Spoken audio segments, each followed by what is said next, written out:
بسم اللہ الرحمن الرحیم۔ عزیز طلباء و طلبات، السلام علیکم۔ شعبہ اردو سے میں ہوں مس رفت ریحانہ، اور آج کا ہمارا موضوع سخن ہے جواب شکوہ کا بند نمبر 12 اور 13، جو کہ جواب شکوہ کے آخری بند ہیں۔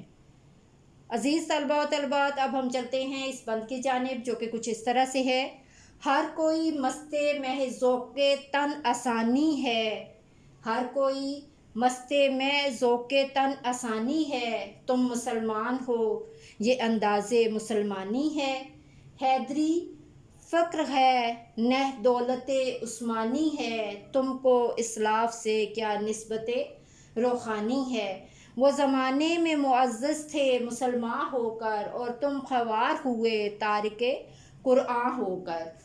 عزیز طلباء و طلبات، اب ہم چلتے ہیں مشکل الفاظ کے معنی کی طرف۔ مست میں، شراب میں مست، ذوق تن آسانی، کام چور، حیدری فقر، حضرت علی کی درویشی یا قناعت پسندی، دولت عثمانی، حضرت عثمان رضی اللہ تعالی عنہ کی دولت، اسلاف، سلف کی جمع یعنی گزرے ہوئے لوگ، نسبت روحانی، روحانی تعلق، حوار، ذلیل، تارک قرآن، قرآن کی تعلیم کو ترک کرنے والے یعنی چھوڑنے والے۔ عزیز طلباء و طلبات، اب ہم چلتے ہیں اس بند کے مفہوم کی جانب یا مرکزی خیال کی جانب، جو کہ کچھ اس طرح سے ہے: تم میں سے ہر کوئی آج کل آرام پرست ہو چکا ہے، تم خود انصاف کرو کہ ایسے مسلمان ہوتے ہیں، تم میں نہ تو حضرت علی رضی اللہ تعالی عنہ جیسی قناعت پسندی پائی جاتی ہے، اور نہ ہی حضرت عثمان رضی اللہ تعالی عنہ جیسی دولت ہے، اور نہ ہی تم اس اسلاف کے بتائے ہوئے راستے پر چل رہے ہو۔ پہلے مسلمان قرآن پاک پر عمل کرتے تھے، اسی لیے معزز تھے، تم نے تو قرآن کو چھوڑا، اس لیے ذلیل و خوار ہوئے۔ عزیز طلباء و طلبات، اب ہم اس بند کی تشریح کی جانب بڑھتے ہیں، جو کہ کچھ اس طرح سے ہے: ان اشعار میں خداوند تعالی کی طرف سے جواب ملتا ہے کہ آج کل کا مسلمان بے عمل ہو چکا ہے، وہ تن آسان اور ناکارہ ہو چکا ہے۔ یاد رکھنا چاہیے کہ اسلام اور بے عملی دو متضاد چیزیں ہیں۔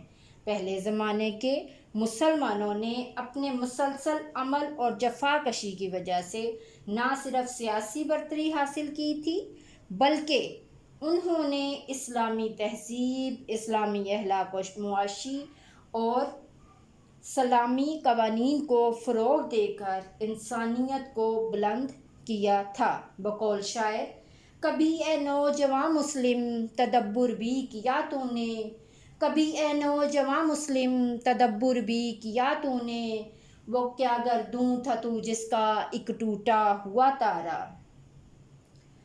اگر ہمارے اسلاف کاہل اور سست ہوتے تو کبھی یہ نمایاں خدمات سر انجام نہ دے سکتے تھے۔ دور حاضر کے مسلمانوں کو اپنے باعمل اور جفاکش بزرگوں سے بھلا کیا مناسبت ہو سکتی ہے؟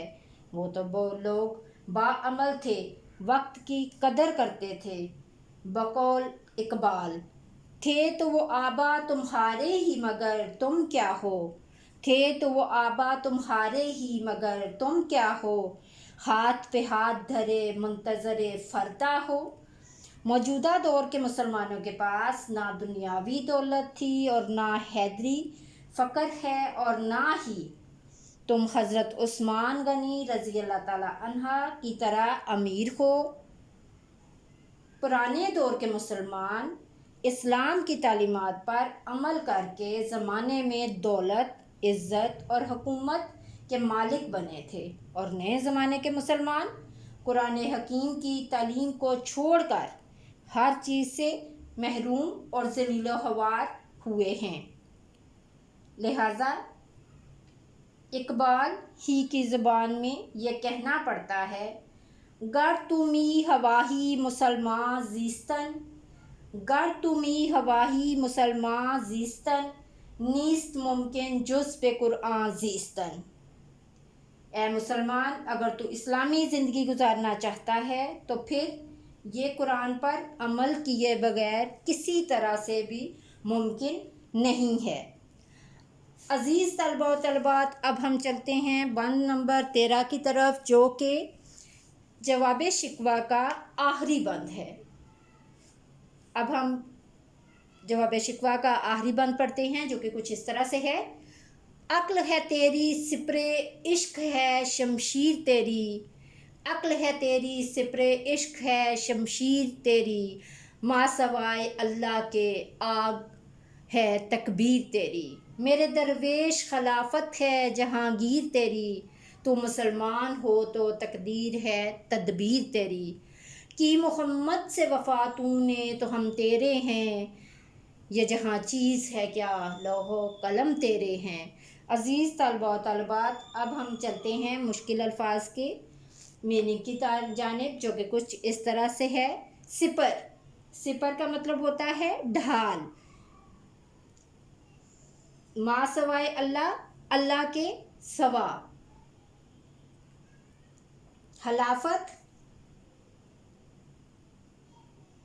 رسول اللہ صلی اللہ علیہ وآلہ وسلم کی نیابت، جہانگیر تمام دنیا کو اپنی گرفت میں لینے والا،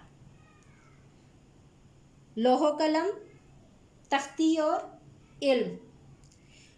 عزیز طلبہ و طالبات، اب ہم چلتے ہیں اس بند کے مرکزی خیال کی جانب، جو کہ کچھ اس طرح سے ہے، اے میرے درویش صفت مسلمان، تیری خلافت اسلامی نظام حکومت تمام دنیا میں پھیل سکتی ہے، شرط یہ ہے کہ تو عشق سے اپنی تلوار کا کام لے اور تمام مشکلات کا مقابلہ کرنے کے لیے اپنی عقل کو ڈھال کی طرح استعمال کرے۔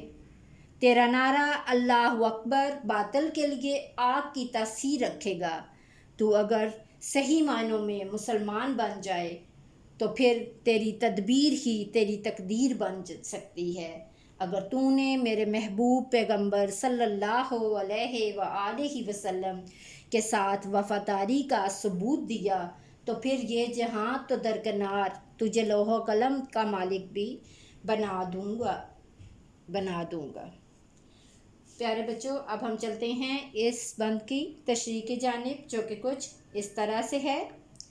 اس آخری بند میں اللہ تعالیٰ نے مسلمانوں کو دنیا میں اسلام پھیلانے، خلافت قائم کرنے اور کامیابی کے لیے اپنے عشق و عقل کو صحیح طور پر استعمال کرنے کا حکم دیا ہے۔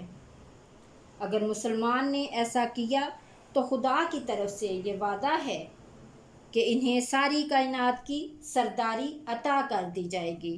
خدا کا یہ وعدہ ہے۔ ترجمہ: تم یہی دنیا میں اعلیٰ و غالب رہو گے اگر تم مومن رہے۔ کائنات کی سرداری حاصل کرنے کے لیے مسلمان میں یہ خوبیاں ہونی چاہیے۔ نمبر 1، عقل کی ڈھال کے طور پر استعمال۔ نمبر 2، عشق حقیقی۔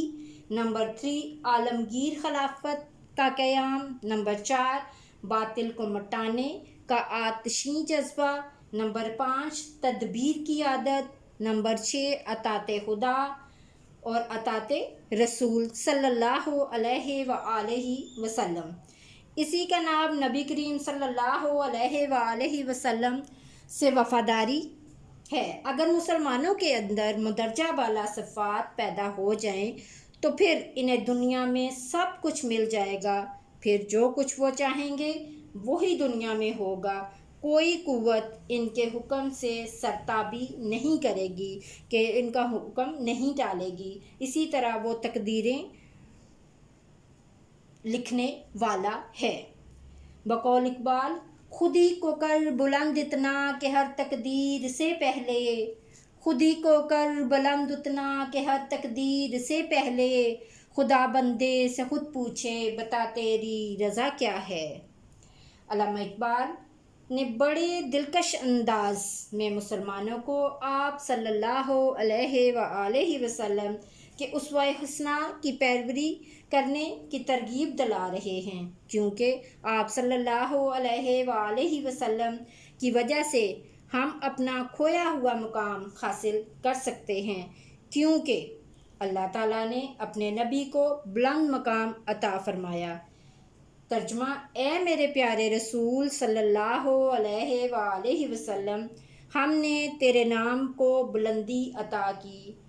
اقبال نے کیا خوب فرمایا ہے: درد دل مسلم مقام مصطفیٰ است، درد دل مسلم مقام مصطفیٰ است، آبروئے ماز نام مصطفیٰ است۔ ہر ایک مسلمان کے دل میں نبی اکرم صلی اللہ علیہ وآلہ وسلم کی محبت ہے۔ سچ تو یہ ہے کہ مصطفیٰ صلی اللہ علیہ وآلہ وسلم کے نام ہی سے ہماری عزت ہے۔ بقول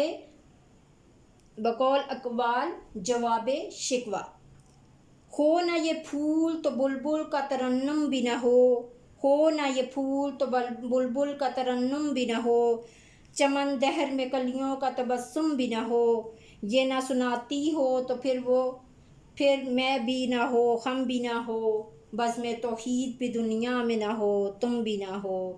خیمہ افلاک کا استادہ اسی نام سے ہے، نبض ہستی تپش آمادہ اسی نام سے ہے۔ عزیز طلباء و طالبات، اس آخری بند کے ساتھ ہمارا لیکچر نمبر 7 جو ہے وہ اپنے اختتام کو پہنچا۔ انشاءاللہ لیکچر نمبر 8 میں آپ کے ساتھ نیکسٹ نظم جو ہے اس کے ساتھ آؤں گی۔ اللہ حافظ۔